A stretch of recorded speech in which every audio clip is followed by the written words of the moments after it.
경제를 한번 잡아보세요. 딱 한 번만 이해하고 나면 세상 보는 눈이 완전히 달라질 겁니다. 이진우 작가의 책, 다시 만난 경제를 보며 가장 기억에 남았던 한 부분입니다. 아마도 경제라는 단어만 들어도 어렵고 딱딱하게 느껴지는 분들이 많으실 텐데요. 이 책은 그런 선입견을 깨고 경제를 우리 삶과 맞닿은 가장 가까운 영역으로 느끼게 만들어줍니다. 다시 만난 경제는 단순히 경제 지식을 나열하는 데 그치지 않습니다.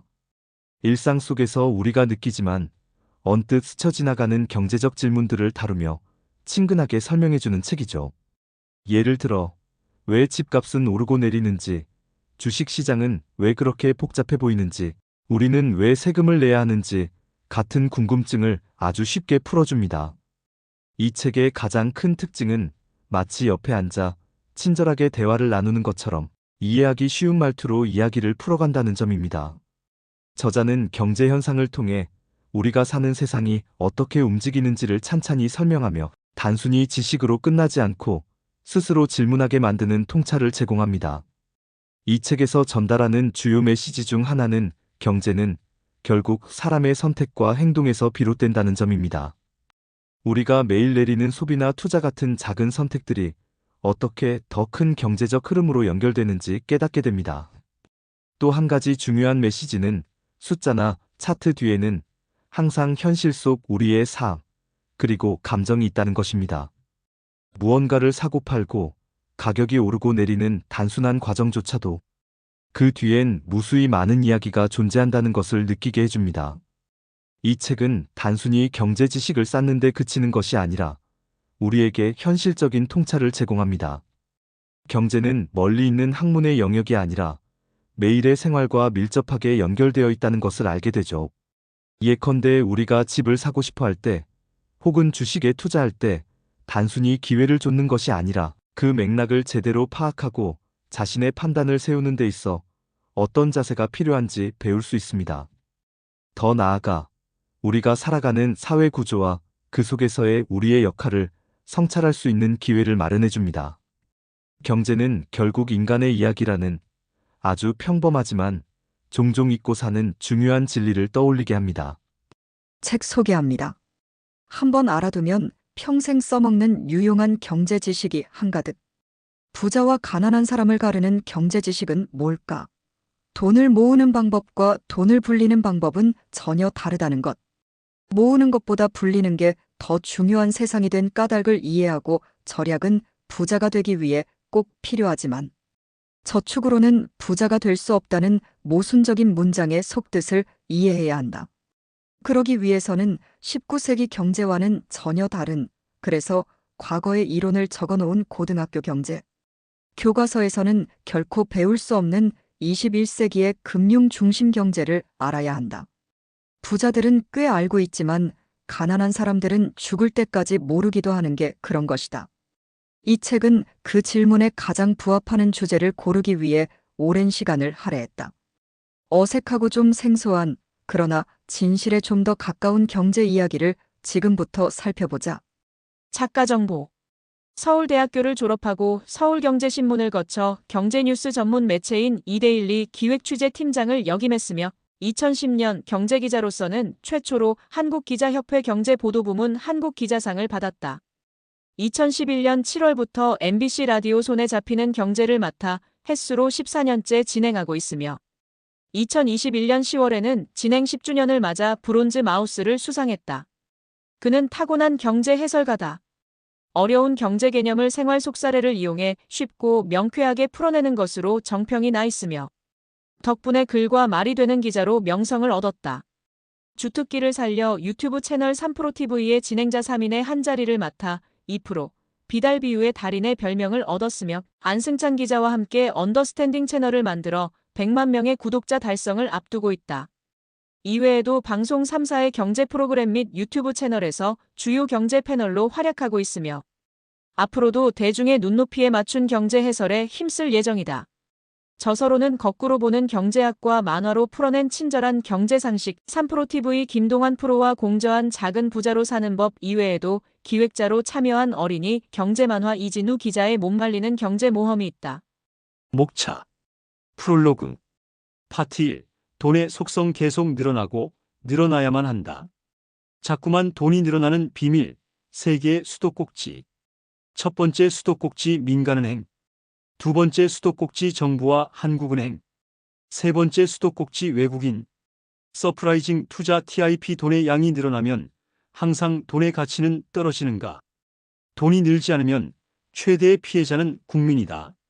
나쁜 점을 견딜 수 있는가?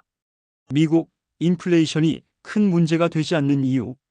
서프라이징 투자 TIP. 투자란 돈의 물결과 남의 어깨에 올라타는 일. 파트 2. 리스크와 포트폴리오 변동성을 잡아내는 방법. 주식과 부동산 투자에 대한 의미 있는 질문. 변동성과 관련된 차이. 가격 결정의 중요한 요인. 어느 순간 말려들게 되는 나락의 사이클. 매번 실패하기만 하는 사람의 심리.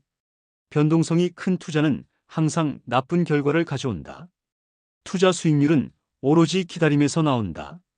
하이 리스크, 하이 리턴이라는 말의 의미. 100% 내가 이기는 게임의 법칙. 우리가 믿을 수 있는 유일한 것.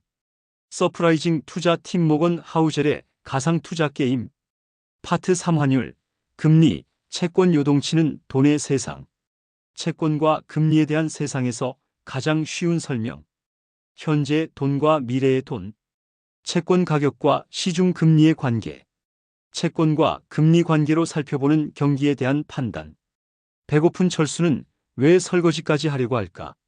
중앙은행이 금리를 결정하게 놔두는 이유. 요동치는 환율을 꿰뚫어보는 시선. 환율 변동의 주요 요인들. 환율이 변하지 않으면 생기는 일. 왜 전 세계 모든 국가의 금리는 동일하지 않을까? 파트 4. 부동산 아파트 불패 신화의 탄생. 세계적으로 유례가 없는 대한민국 아파트 시장. 정부 주도의 아파트 공급. 허약한 시행사 같은 깃발. 왜 우리나라 아파트는 다 똑같이 생겼을까? 부동산 뉴스를 들을 때 생각해야 하는 것. 아파트 가격 상승과 하락의 여러 요인. 고작 시멘트 덩어리인 아파트는 왜 비싸질까? 공급이 많으면 가격은 낮아진다. 금리, 수출, 그리고 집값의 비밀. 한국이 낮은 금리를 유지할 수 있는 이유. 그러면 못 사는 나라의 집값은 쌀까? 서프라이징 투자 팁. 사실 통화량과 부동산 가격은 관계가 별로 없다. 파트 5. 부채 현대 경제 시스템의 엔진. 경제 문제를 해결하는 부채의 역할. 은행의 핵심 수익 모델은 알고 보면 세상은 100% 부채로 구성되어 있다. 문제의 드라마틱한 해결. 내 인생을 바꿀 수 있는 좋은 부채. 지금이냐, 10년 뒤냐? 빚으로 미래의 시간을 사다. 견딜 수 없는 변동성의 위험. 가계 부채 때문에 대한민국은 망하는 걸까? 공포심에 사로잡힐 필요는 없어. 가계 부채가 많을 수밖에 없는 이유. 서프라이징 투자 TIP. 정답이 없는 딜레마. 부채라는 숙명. 파트 6. 금융위기. 무엇이 위기이고 어떤 점을 관찰해야 하나?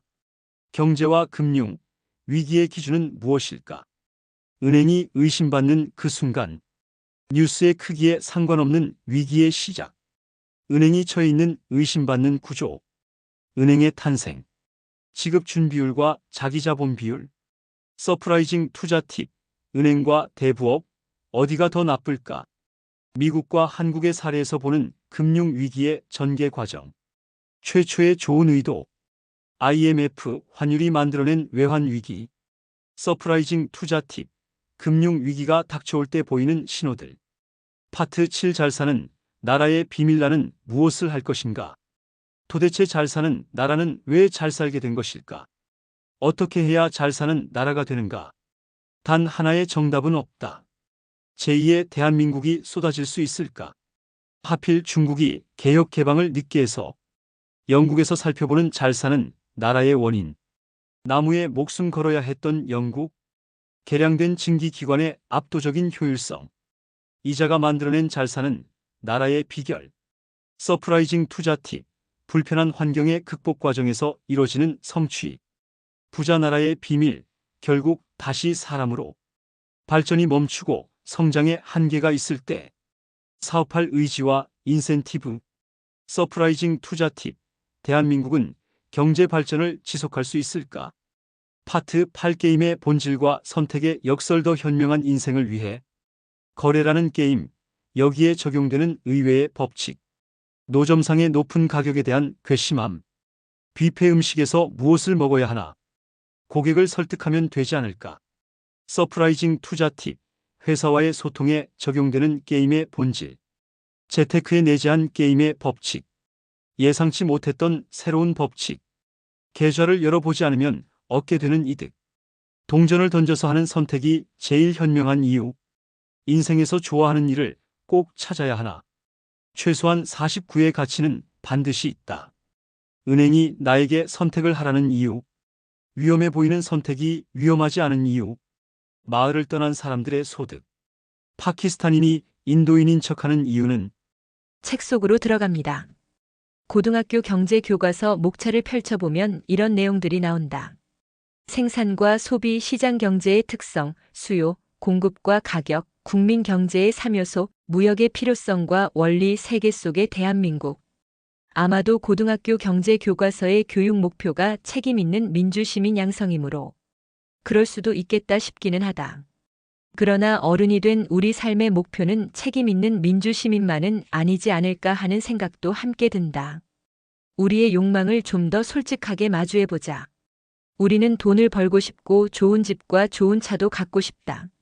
주식 투자도 성공하고 싶고 아무튼 가난하고 힘들게 살고 싶지는 않다. 적은 시간을 일하고도 남보다 많은 돈을 벌면 좋겠고 어느 날 갑자기 큰 돈을 잃고 가난해지는 것도 피하고 싶다. 사실은 이렇게 되고 나야 민주시민의 책임 같은 것도 다 할 수 있을 것 같기도 하다. 그렇다면 무엇을 배우면 이렇게 될 수 있을까? 은행이 돈의 수도꼭지인 이유는 바로 여기에 있다. 고객들이 은행을 이용하면서 대출을 받는 과정에서 돈은 계속해서 늘어나기 때문이다. 이제 우리는 지난달 은행 가계 대출이 5조 원이나 늘어났다는 뉴스를 듣게 되면 가계 부채가 늘어나서 큰일이다라는 생각 대신 아, 시중에 5조 원이나 돈이 더 풀려 나왔다는 말이구나라고 생각해야 한다. 우리는 이렇게 생각의 방향을 바꿔야 가계 부채가 계속 늘어난다고 하니 조만간 큰일이 터지고 사람들은 부채 부담 때문에 집을 사지 못하게 될 테니 집값도 내려갈 것이다라는 흔한 착각에 빠지지 않는다. 가계 부채가 계속 늘어나면 장기적으로는 부담이 될 수도 있으나 단기적으로는 시중에 풀려나온 돈의 양이 많아진 효과로 집값에는 오히려 상승 요인으로 작용하게 된다. 앞서 설명한 시중 이자율이 낮아지자 채권 가격이 오른다는 사례는 시중 금리와 채권 가격은 반비례한다고 정리할 수 있다. 이 말을 들으면 왜 금리가 오르는데 채권 가격은 내려가지? 라는 궁금함이 들 수 있다. 채권은 이자를 주는 금융 상품인데 이자율이 오른다는 건 채권이 주는 이자가 많아진다는 뜻 아닌가? 그런데 왜 채권의 가격이 떨어져? 오히려 올라야지라고 생각하는 경우가 꽤 있다. 그런데 우리가 이 과정에서 잊지 말아야 할 것은 채권은 태어날 때 이미 금리가 정해져 있어서 중간에 시중 금리가 아무리 변해도 채권에 적혀 있는 이자율은 변하지 않는다는 사실이다. 금리가 오른다는 건 그냥 시중 금리가 오른다는 뜻이지 채권에 적혀 있는 이자율이 높아지거나 낮아진다는 말이 아니다. 채권은 태어날 때 이미 모든 게 다 정해져 있고 죽을 때까지 변하지 않는다. 우리는 은행에 예금을 했다고 표현하지만 은행 입장에서 보면 나중에 돌려줘야 하는 돈이니 그 예금액이 사실 전부 부채다. 은행이 부채를 떠안지 않으면 은행 시스템이 돌아가지 않는다. 누군가가 은행에서 돈을 빌리면 그 돈은 그 누군가의 부채다. 그러나 그런 부채가 없다면 아무도 예금을 할 이유가 없고 시중에 도는 돈의 양도 늘 일정할 것이다. 누군가가 은행에서 대출을 받아야 그만큼의 돈이 시중에 더 추가되기 때문이다. 생각해보면 지금 지구상에 존재하는 돈은 모두 누군가의 부채를 기반으로 만들어진 것이다. 현금이라고 불리는 화폐도 화폐를 발행한 중앙은행이 국민들에게 진 부채다. 지금은 그렇지 않지만 과거에는 현금을 들고 은행에 가서 금으로 바꿔달라고 요구하면 바꿔줘야 했다. 1만 원이라는 화폐의 본질은 언제든지 이 증서를 들고 중앙은행에 오면 1만 원의 가치가 있는 금 또는 유사한 것으로 내어드리겠습니다라는 약속을 한 증서이고 중앙은행 입장에서 보면 언제든지 상환 요구를 받을 수 있는 부채이다.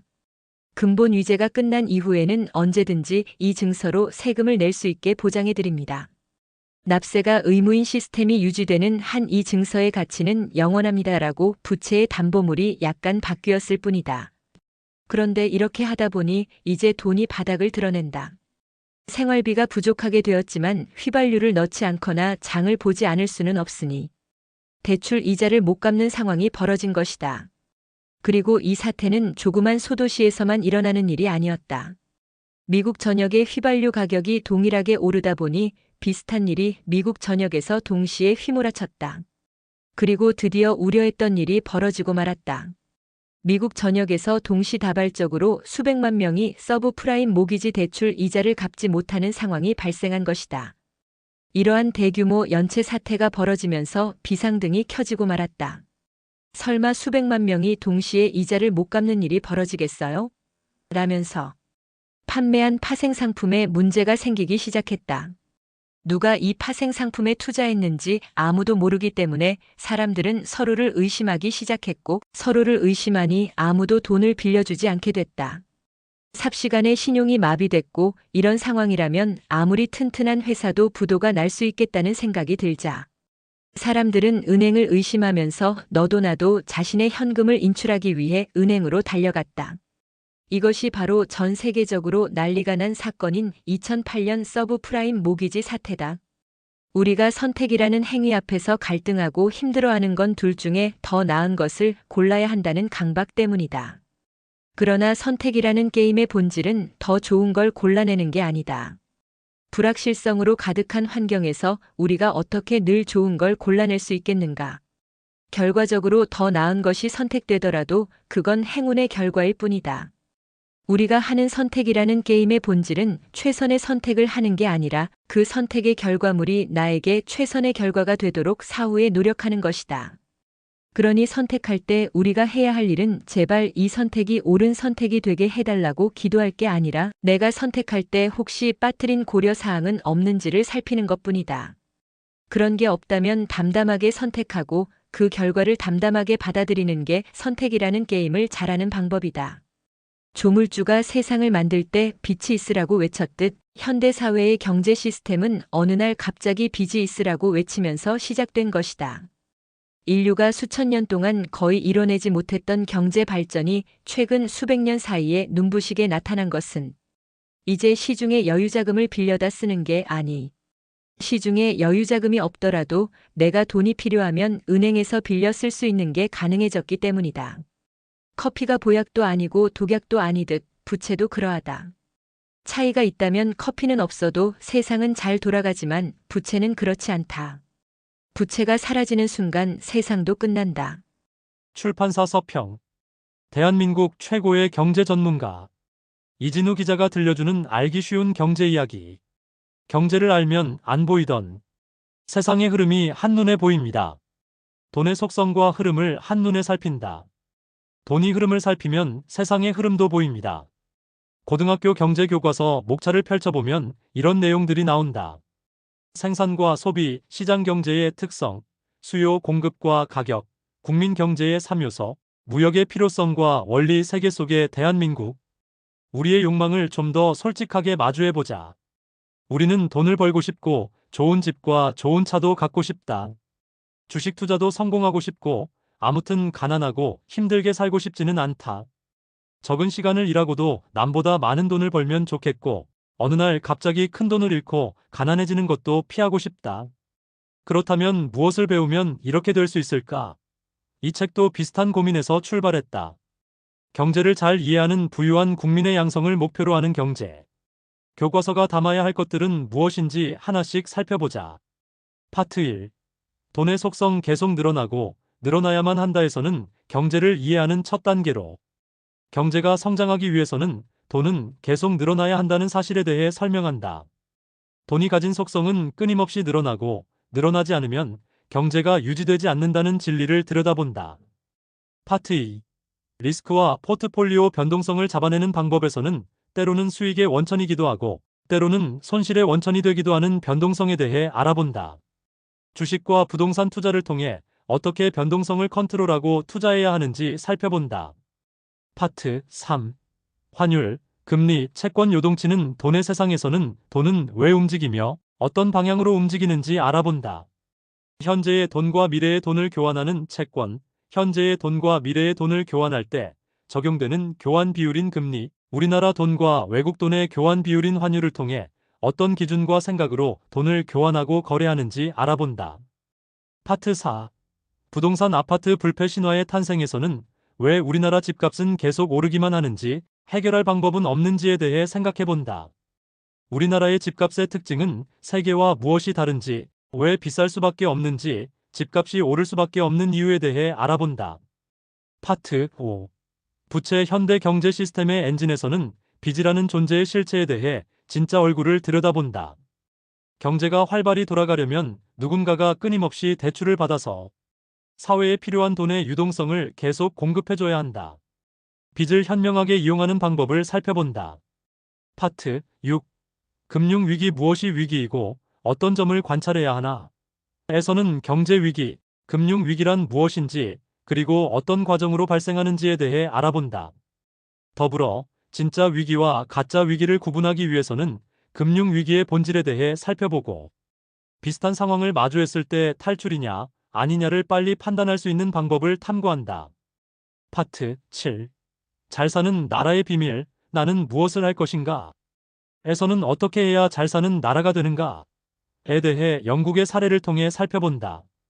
대한민국은 50년 후, 100년 후 어떤 나라가 될 것인가? 나라가 성장하고 발전한다는 것은 어떤 의미가 있는지를 배워본다. 파트 8. 게임의 본질과 선택의 역설 더 현명한 인생을 위해서는 어떻게 해야 잘못된 선택을 하지 않을까? 라는 질문을 통해 잘못된 선택을 하지 않는다면 우리의 삶도 우리의 투자도 나아지지 않을까? 에 대한 답을 찾는다. 본질에 맞는 선택이 우리의 경제적 삶을 가능케 한다는 사실을 유추하게 될 것이다. 현대 사회의 금융 시스템은 빚으로 빛납니다. 부채의 의미를 알고 이용할 수 있는 사람이야말로 진정한 경제인. 부채는 아주 위험한 것이고 없앨 수 있으면 당장 없애야 한다고 생각하는 사람들이 있다. 하지만 부자들일수록 커피를 마시듯 부채를 즐기고 빚을 자유롭게 활용한다. 도대체 빚이란 뭐길래 누구에게는 독약이고 누구에게는 보약일까? 글 출처 교보문고 다시 만난 경제 이진우저. 감사합니다.